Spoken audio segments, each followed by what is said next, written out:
Assalamualaikum warahmatullahi wabarakatuh. Subhanallah khair, kaifa halukum? Kabarnya anak-anak, semoga kita selalu dalam keadaan sehat walafiat ya, dijauhkan dari segala penyakit dan mara bahaya. Amin ya rabbal alamin. Baik, mari kita mulai pelajaran kita pada kesempatan kali ini dengan membaca basmalah. Bismillahirrahmanirrahim. Nah, anak-anak, kemarin kita sudah bahas tentang MRT dan LRT.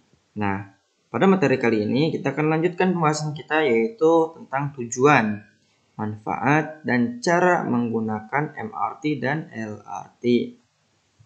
Pertama, tujuan. Tujuan pembangunan LRT. Nah, apa tujuannya? Pertama, mengurangi kemacetan dan kepadatan lalu lintas. Kedua, memberikan pelayanan untuk perjalanan yang cepat dan terjadwal dengan tertib. Nah, jadi emang ketika kita memakai MRT dan LRT tentu akan mengurai.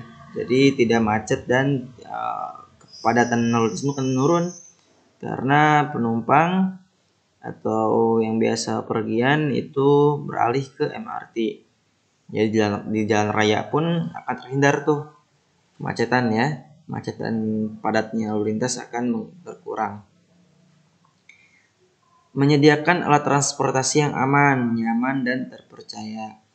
Nah, tadi juga ada perjalanan yang cepat dan terjadwal dengan tertib. Memang yang namanya MRT dan LRT stasiunnya itu mereka punya jadwal khusus, ya, jadwal tertentu. Jam sekian berangkat dari stasiun A dan sampai ke stasiun B pukul sekian. Sampai ke stasiun akhir, misalnya stasiun F sampai pukul sekian juga. Jadi sudah terjadwal dan kita pun bisa memanage waktu atau mengatur waktu dengan sebaik mungkin. Ketika misalnya ada acara di tempat lain, berarti kita harus mengatur jadwal berangkat jam sekian supaya sampai di tempat tujuan jam sekian. Seperti itu ya.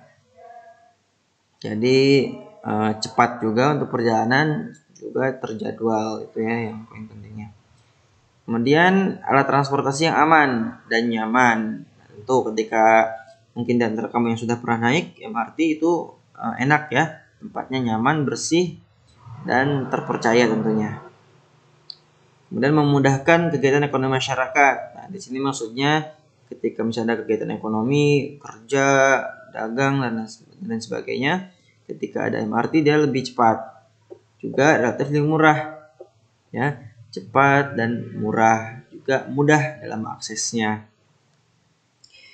Kemudian terakhir untuk tujuannya meningkatkan pelayanan transportasi massal bagi warga. Massal di sini berarti kebanyakan ya, banyak orang. Nah, di sini karena fasilitasnya pun kemudian kuotanya pun besar ya, banyak, bisa menampung banyak orang. Walaupun memang masih tidak sebanyak kendaraan lain ya untuk MRT sendiri. Jadi memang jarang sekali sampai penuh, misalnya penuh banget tuh jarang. Selanjutnya ada manfaat pembangunan. Tadi kata tujuan, sekarang manfaatnya.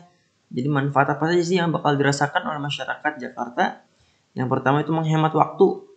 Nah, ketika misalnya kita perjalanan di darat biasa, misalnya di jalan umum, memakai angkutan umum, atau misalnya mobil pribadi, motor pribadi, itu kita kan rentan terkena kemacetan. Bahkan kita sendiri sebagai pelakunya, ya kan, kita yang buat macet itu sendiri. Nah, dengan kita menaiki MRT, LRT itu kita akan menghemat waktu perjalanan. Apalagi misalnya perjalanan jauh, ya, dari ujung ke ujung. Nah, ketika kita menggunakan MRT dia lebih cepat. Karena kan jalurnya tadi ada jalur layang, ada jalur bawah tanah. Nah, itu tidak mungkin macet ya. Karena sudah terjadwal juga. Makanya perjalanan kita akan lebih hemat waktunya, lebih cepat. Mengurangi kemacetan tadi ya, seperti yang saya bilang tadi. Memudahkan warga Jakarta untuk bepergian seperti bekerja atau menjalankan kegiatan ekonomi. Tadi juga saya jelasin ya. Jadi makin mudah juga kita ke tempat tujuan. Kesejahteraan masyarakat dapat ditingkatkan. Dengan kemudahan tadi kegiatan ekonomi, tentu kesejahteraan masyarakat pun dapat ditingkatkan. Dan selain itu juga bisa yang di sekitarnya pun dapat jadi imbasnya, ada manfaatnya sekitar stasiun. Kemudian bagi para pekerja yang kantornya dekat stasiun, rumahnya dekat stasiun MRT, itu akan meningkatkan kesejahteraannya. Setelah tahu tujuan dan manfaatnya, kita akan bahas tentang cara menggunakannya. Mungkin di antara kamu ada yang belum pernah ya, ada yang belum pernah naik. Nah, ini kita akan bahas tentang cara menggunakannya. Pertama, penumpang masuk ke dalam stasiun LRT atau MRT. Untuk kita masuk dulu ya ke stasiunnya. Kemudian menyiapkan tiket. Ada 3 jenis tiket, yaitu single trip tiket, ada multi trip tiket atau uang elektronik. Tiket dapat dibeli di vending machine. Nah, jadi ada yang disebut dengan single trip. Single trip itu dia hanya satu kali perjalanan. Jadi kita hanya punya tiket, satu tiket itu hanya berlaku untuk perjalanan itu aja. Dan ditentukan. Misal kita mau dari stasiun A ke stasiun C. Nah, itu kita harus turun di stasiun itu. Karena sudah terbaca di tiketnya. Jadi nggak bisa keluar kalau misalnya di mesin yang berbeda atau di stasiun yang berbeda.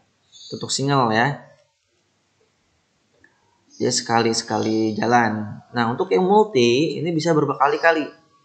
Bisa berkali-kali dan juga bisa di tempat mana saja bebas ya. Kita naik di stasiun A, mau turun di B, mau di C, D, E itu bebas. Bisa ya, boleh. Untuk multi trip. Jadi dia sistemnya ada saldonya. Atau ada uang elektronik. Nah, ini biasanya menggunakan kartu-kartu khusus ya. Biasanya kayak kartu bank yang kerjasama dengan MRT, stasiun. Nah, itu biasanya pakai uang elektronik. Nah, tiket ini juga bisa dibeli di vending machine. Tiket kemudian ditempelkan pada mesin pembaca tiket atau mesin tapping di gerbang masuk. Ya, setelah kita punya tiket, kita ditempelkan tuh, ya di tap di gerbang masuk. Kemudian para penumpang menunggu kedatangan MRT atau LRT pada garis aman yang disediakan. Nanti ada biasanya semacam garis ya di peronnya itu, tempat kita menunggu kereta itu ada garis, ya sampai kita melewati garis itu untuk keselamatan ya, jangan sampai mepet ke keretanya. Ada garis tuh warna kuning misalnya, nah, itu tidak boleh melewati garis itu untuk keamanan kita tentunya. Ketika MRT atau LRT datang, dahulukan penumpang yang turun. Jangan berdesakan. Ya, ketika berhenti nih, ada penumpang yang mau turun, kita mau naik. Nah, kita dahulukan dulu penumpang yang turun. Jangan sampai tabrakan ya. Kita tunggu dulu di luar sebentar, ketika penumpang turun baru kita masuk. Ketika sampai di stasiun tujuan, turunlah dengan tertib tentu ya. Sebelum keluar, tempelkan kembali tiket pada mesin pembaca tiket. Nah, tadi setelah kita tempelkan di stasiun awal, kita tempelkan juga di stasiun akhir. Keluarlah dengan tertib dan tidak terburu-buru. Nah, itu ya. Jadi kita harus biasakan disiplin dan tertib. Nah, seperti itu cara menggunakan MRT. Nanti kamu iseng-iseng deh naik, cobain MRT karena ini juga fasilitas unggulan juga ya di Jakarta. Nah, itu saja yang dapat saya sampaikan. Segala kurangannya Ustaz mohon maaf. Bila ada yang kurang jelas silahkan tanyakan ke Ustaz. Nakhtatim bilhamdulillah, alhamdulillah rabbil alamin. Insyaallah nanti pertemuan yang datang kita akan masuk ke bab yang baru ya. Nah, untuk PLBJ banyak sekali yang akan kita pelajari. Syukran, assalamualaikum warahmatullahi wabarakatuh.